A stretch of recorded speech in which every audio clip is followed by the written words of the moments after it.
கனமழை காரணமாக வரத்து குறைந்ததை அடுத்து கோயம்பேடு சந்தையில் காய்கறிகள் விலை அதிகரித்துள்ளது. கனமழை காரணமாக ஏற்பட்ட போக்குவரத்து பாதிப்புகளால் வெளி மாவட்டங்களிலிருந்தும் வெளி மாநிலங்களிலிருந்தும் கோயம்பேடு காய்கறி சந்தைக்கு வரும் காய்கறிகளின் வரத்து வெகுவாக குறைந்துள்ளது. இதனையடுத்து காய்கறிகள் விலை அதிகரிக்க துவங்கியுள்ளது. தக்காளி மற்றும் அவரைக்காய் விலை கிலோவுக்கு 20 ரூபாய் அதிகரித்து 60 ரூபாய்க்கு விற்பனை செய்யப்படுகிறது.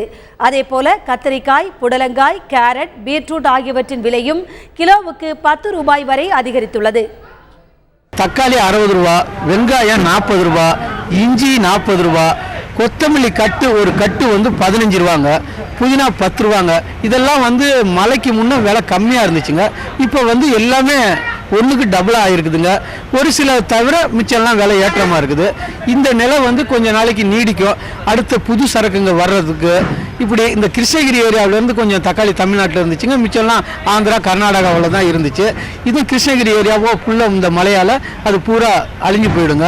இந்த கனமழை பெஞ்சிச்சுன்னா காய்கறி பயிர்கள்லாம் அழிஞ்சிடும். அதால் இன்னும் அடுத்து புது சரக்கு வர்றது இல்லை மழை இல்லாத பகுதியிலேருந்து காய்கறிகள் வரலும் விலை ஏற்றமாக இருக்க வாய்ப்புள்ளது.